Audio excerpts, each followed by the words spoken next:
This story is about a human who survives a venom that kills nearly every species it touches. But instead of dying, his body adapts. Dr. Keval Heck's secondary eye twitched. The human was still breathing. That wasn't unusual in most medical contexts. But in this case, it was absurd. Blatantly, cosmically, comically absurd. The male had been bitten by a Zarn viper 3 hours ago, a creature responsible for the statistical erasure of 97.5 sentient species. That half-species was a hive mind, whose queens survived for 12 seconds longer than the drones. It was not a creature one survived. And yet the human name, Brian Ellis, species, Homo sapiens, occupation, cargo systems technician, lay pale and twitching on the bioslab of Medbay 4, his heart still stubbornly thudding out a rhythm like a tired drummer at the end of a concert. Dr. Hexnan leaned in. "Your vitals are deteriorating irregularly." Brian blinked up at him through a sheen of sweat. "Yeah, feels like my spine's boiling. That normal for your space cobra?" "It is not a cobra," Hexan said instinctively. Brian muttered something garbled, jaw clenched tight. Then he laughed once, a dry rattle that made the monitors chirp a warning. "What doesn't kill me makes me stronger," he rasped. The chuff that left Dr. Hexan's thoracic vents was unintentional, a slip, an amused one. The kind of thing his species only did when something was too ridiculous to be feared. In your case, it will likely kill you. Brian's eyes fluttered.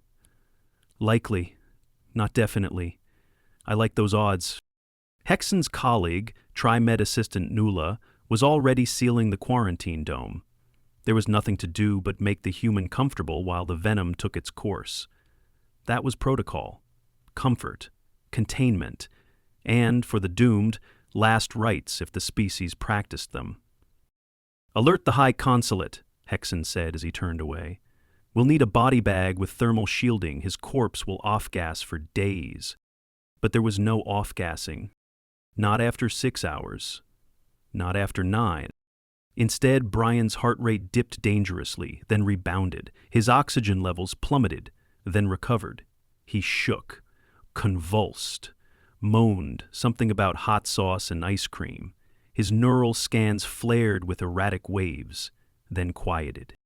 By the next morning cycle, Brian was still alive. Exna stood over the bioslab, antennae flat with suspicion. Nuala floated beside him, fidgeting with a vial of antitoxins.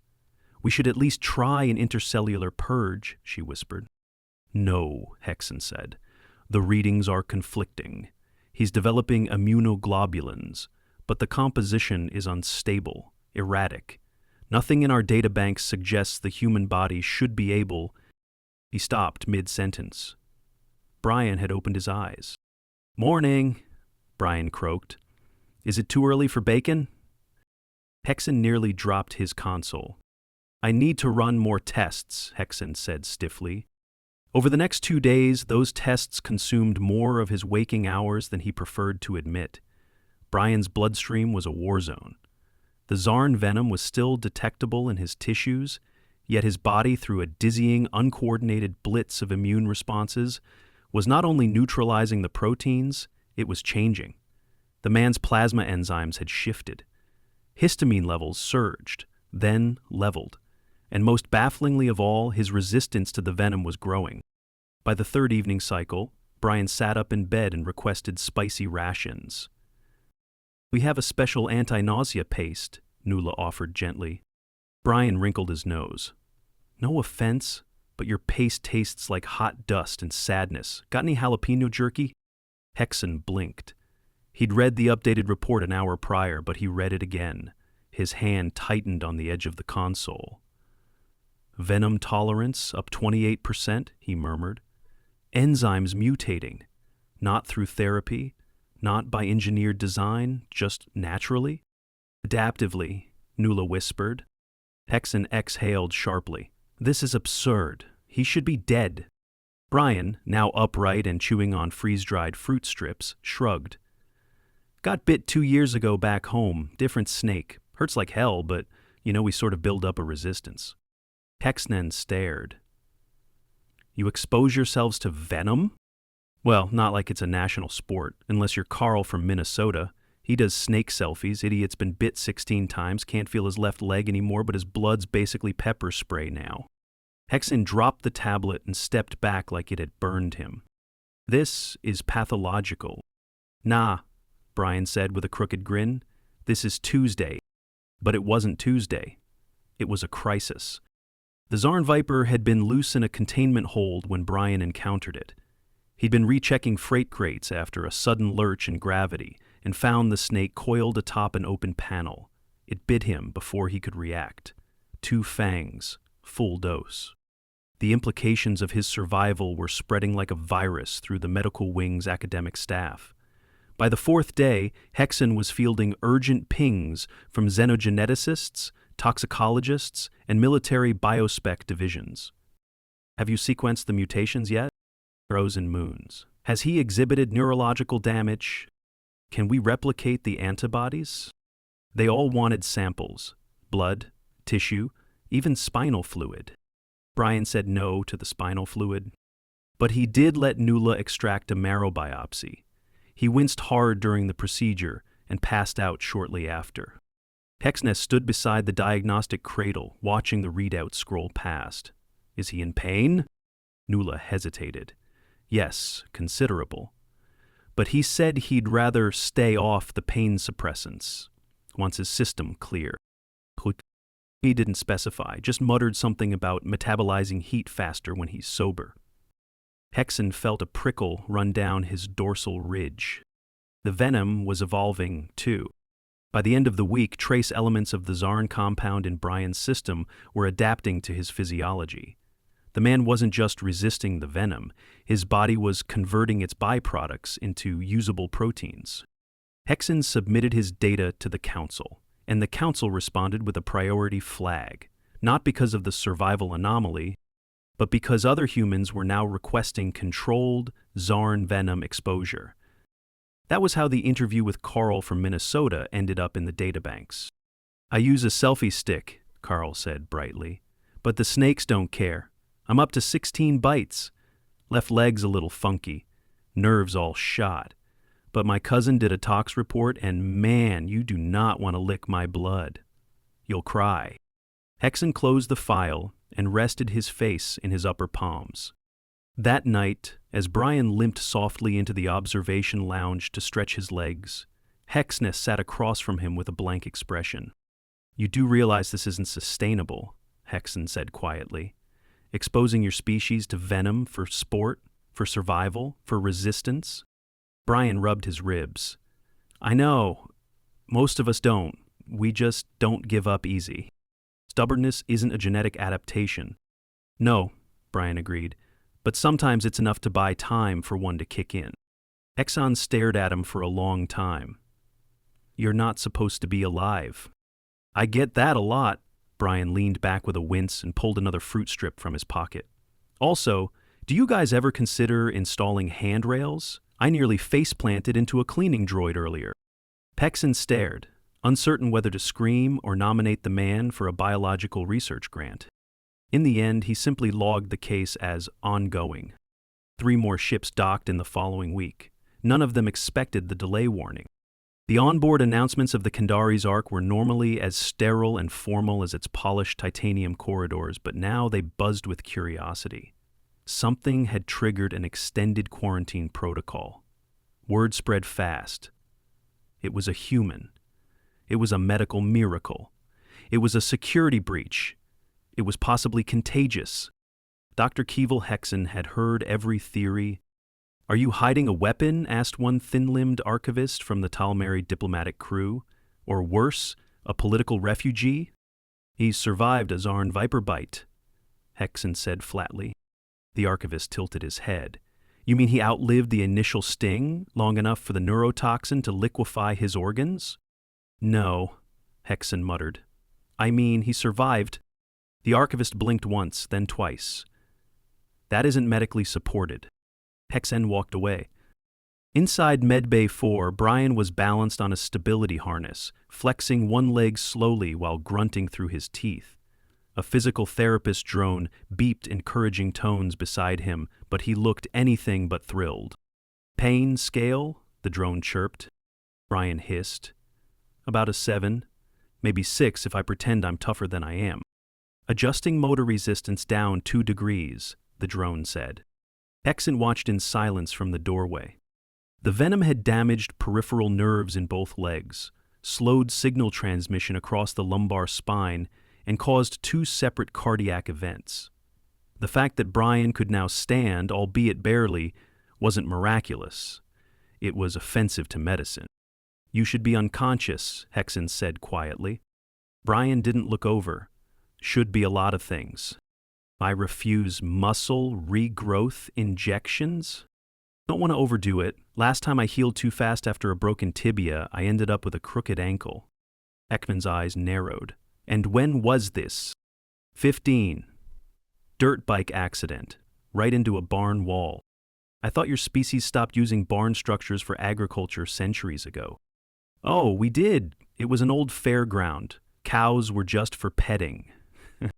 Hexen made a noise that was not a question but expressed profound dismay.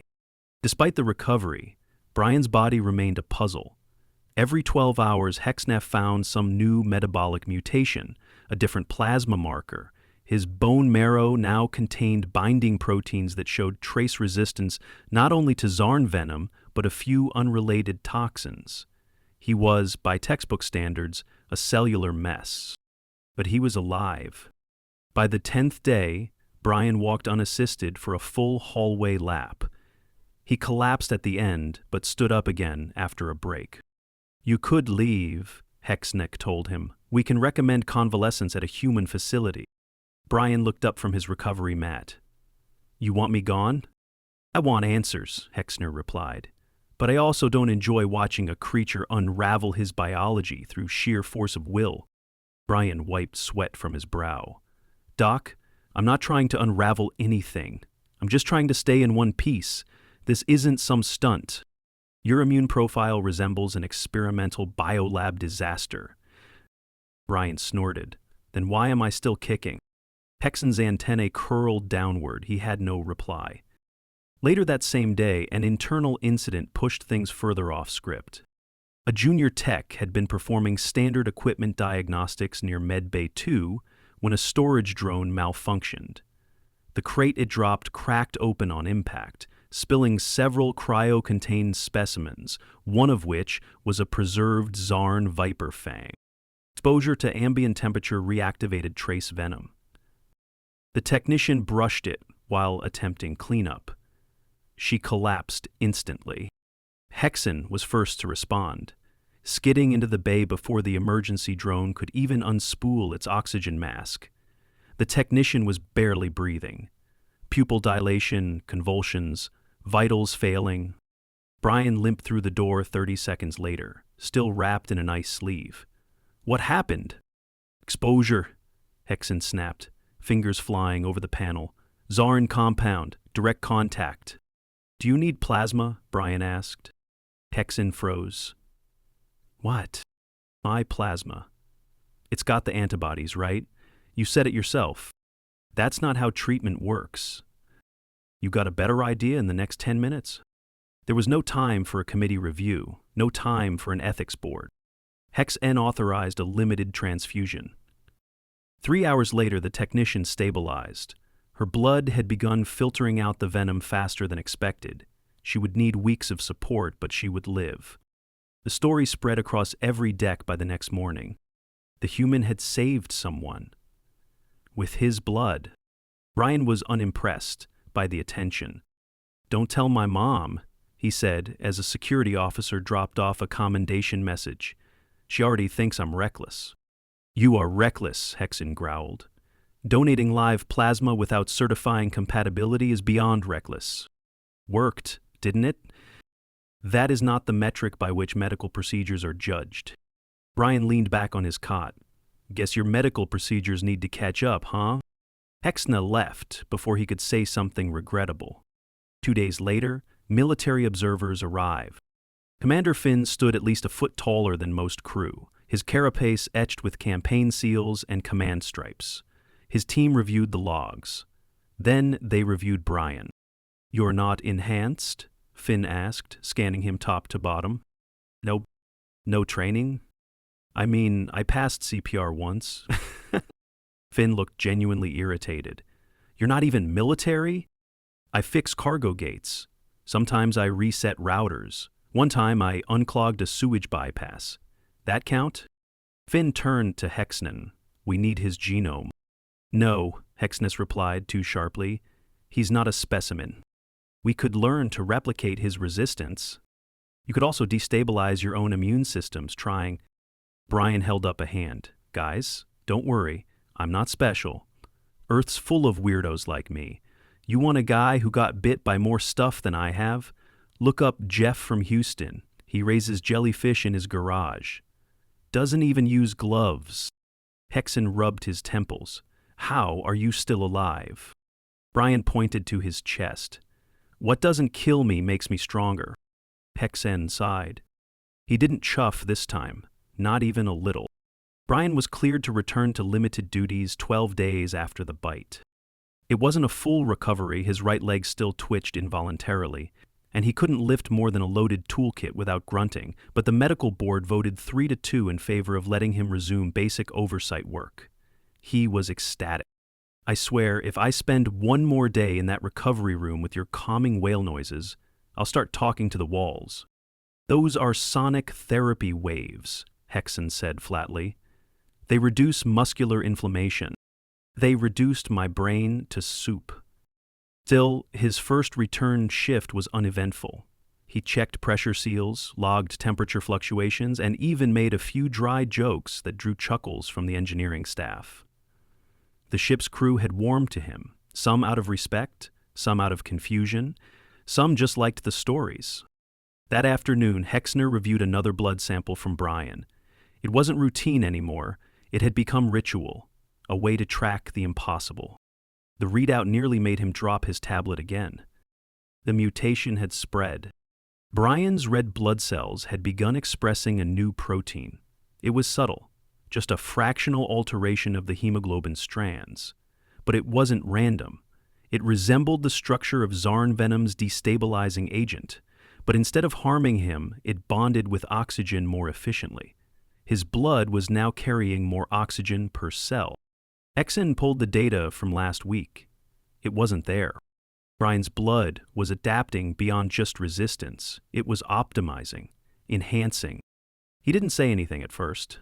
He repeated the test. Ran the sequence on 2 different analyzers. Same result. Later that night, Hexness sat across from Brian in the now familiar lounge, the human nursing a cup of broth. "You're not just surviving, you're changing." Brian looked up. Is that good or bad?" Hex handed over the chart. Brian stared at it blankly.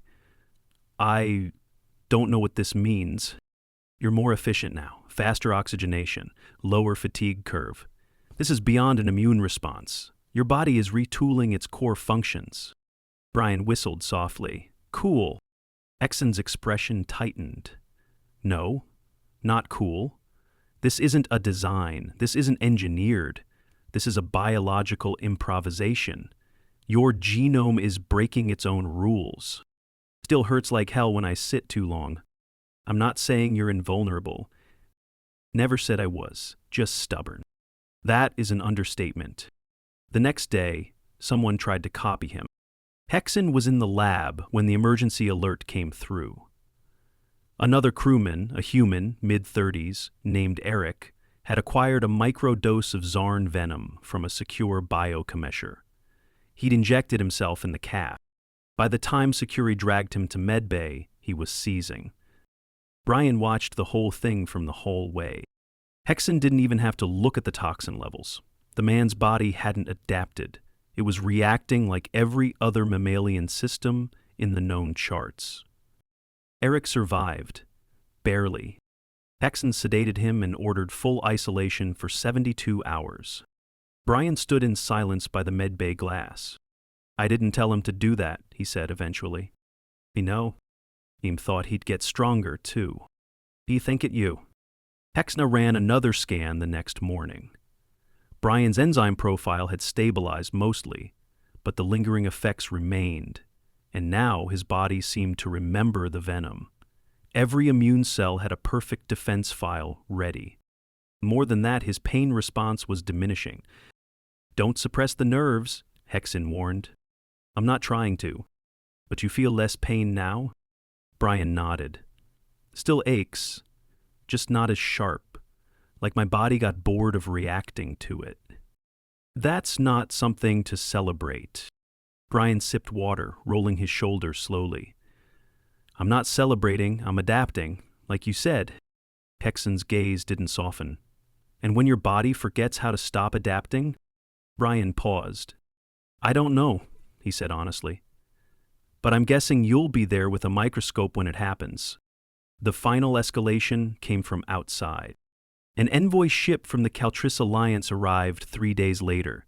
They'd requested a diplomatic escort and full transparency about the quarantine protocols. Rumor of Brian's survival had traveled across 4 systems. Commander Finn met them first. Hexneck arrived shortly after. One of the Caltris doctors, a sinewy quadruped named Rilo, had a folder in her talons. "We've seen humans survive radiation doses, pressure collapses, and heavy metal exposure that would vaporize most species. But this crosses a threshold." Exner was too tired to argue.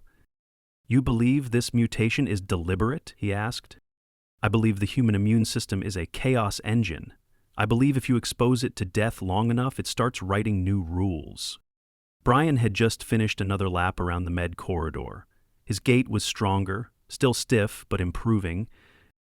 Rilo watched him from a distance. "Does he understand what he is?" "He's a cargo tech," Hexna said. "He wanted a job, he got bit by a snake." Rilo looked unconvinced. The meeting ended with more files, more scans, and a quiet warning. "If this spreads uncontrolled," Rilo said, "you won't just have a survivor, you'll have a new template for warfare." Hexen didn't respond. Not out loud. Brian, meanwhile, was back in the lounge with a heating pad on his shoulder. "Snake bite's healing," he said. "But I still feel weird." "Weird how?" Hexen asked. "Like I'd been tuned too high, like I could lift a crate and throw my back out at the same time." "Be careful. You're stronger now, but not invincible." "I don't want to be invincible, I just want to finish a shift without passing out." Hexla nodded. "You will," he said, but he wasn't sure. Not anymore. The request came through just after second cycle, an invitation to present findings before the Joint Bioethics Council. The council didn't convene for minor anomalies or accidents. It assembled when biological events had broader implications: threats, cures, weapons, or warnings. Dr. Kavel Hexnen didn't want to go. He watched Brian from the far side of the lab window, where the human was strapping a mild exosupport around his thigh. His gait had improved. He could jog now, if needed.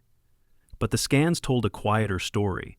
He still had inflammation in his lower spine. His left kidney was overcompensating, and 3 peripheral nerves showed signs of misfiring. Recovery, for all its marvels, was still slow. "You sure you want to go back on maintenance duty?" Hexen asked, approaching slowly. Brian straightened. "I'll skip the heavy stuff. Just going to recalibrate some ventilation grids. They're overdue." "You're aware the Joint Council is reviewing your case." Brian rubbed the back of his neck. "Figured. Lot of eyes on me now. They want answers, possibly containment." Brian looked up, not with fear but fatigue. "Contain me for surviving? They don't understand what you are now, neither do I." Brian considered that for a long moment, then shook his head. "I'm not anything. Not special, just a guy who didn't die. I still need heating pads and stretch breaks. Your blood saved someone else. Because we were lucky, Eric tried the same thing and almost died." Hexen folded his arms. "Luck doesn't cause hemoglobin proteins to evolve." "Maybe not, but neither does trying really hard to be interesting." The council chamber aboard the Allied station was austere. Tall ceilings, frigid light. Representatives from 10 species sat in silence, while Hexen detailed Brian's exposure, progression, mutations, and the broader implications. Let me be clear, Hexen finished. This was not designed, not deliberate. The human body encountered an extinction-level toxin and responded by surviving, not by resisting, but by changing. Counselor Finn leaned forward, his eyes hard. Could this adaptation be weaponized? No, Hexen said firmly. Not predictably, not reproducibly. This was a chaotic biological event. Counselor Talani, from the Crux Enclave, tapped a spindly digit on her pad. And yet this same human's blood neutralized venom in another crew member. Hex nodded. It worked. Once. A limited transfer. It could have gone wrong. It almost did. So we isolate the proteins, synthesize a defense. You're trying to distill evolution into a single compound. That's not how this happened. His body didn't just survive. It learned something new, and we don't know what it cost. There was silence, then murmurs. Counselor Finn spoke again. And the human? Is he stable? Hexen hesitated. He may not feel illness as we know it, but his recovery is incomplete. He still limps. He still wakes in pain. He may never fully regain pre-exposure capacity, and yet his immune profile, his red blood cells, his enzymes, they're all permanently altered. Would you recommend monitoring? Asked Talani. I already do, Hexen replied. The council recessed without a ruling, which meant Brian would remain under watch, but not under guard. Back on the ship, Brian sat quietly in the mess, cradling a cup of actual human coffee shipped in from a relay station. It was half cold, but he didn't care. Nuala joined him first, offering a protein bar and a cautious smile. You're officially a subject of scientific review, she said. Again? Different counsel this time. Brian peeled the wrapper slowly. Good. I like being reviewed. Makes me feel like a paperback novel. Hexma arrived minutes later. They won't isolate you. Brian looked up, glad to hear it. They may ask for regular scans. Brian shrugged, added to the routine. There was a long pause. I've been thinking, Brian said, about what you said earlier, about changing too much, about forgetting how to stop. Hexen inclined his head. I don't want that. I want to heal, not mutate, not become some kind of experiment. You're not, Hexen said carefully. You're just the first. Brian chuckled dryly. You always know how to make a guy feel average. I mean that as reassurance. Others will survive like you did. Eventually. And maybe when they do, we'll know more. We'll know how to help them without guessing. Brian's expression softened. You know what's weird? All this, and I'm still more scared of stubbed toes than venom? That's statistically logical. You stub toes far more often. Brian laughed then. Not a full, healthy laugh, but enough to shake his shoulders. I'm going back to Earth in 3 weeks, he said. Doctor cleared me for transit. Got a nephew I haven't met yet. Hexnet didn't hide his surprise. You want to leave? After all this? I want to rest on actual ground. Maybe see Carl again. The one who can't feel his leg? Yeah, he owes me a beer. 3 weeks passed. Brian completed his last scans with only minor anomalies. His heart rate normalized, his spinal swelling reduced by another 2%, and though his gait still carried a slight hitch, he moved steadily, unaided. Hexen signed the final clearance personally. As Brian boarded the transport shuttle, he turned one last time at the threshold. You know, he called back, it still hurts sometimes, randomly, like my body's arguing with itself. Hex nodded. That's biology. It doesn't take orders. Brian smiled. Neither do I. The doors sealed, the shuttle detached. Hexen stood on the dock long after it vanished from sight, then turned back toward Medbay 4. The case file remained open, but there would be no final entry. Not yet. He didn't need to write what was already clear. The phrase Brian had muttered through clenched teeth had been laughed at once. But Hexen would never laugh at it again.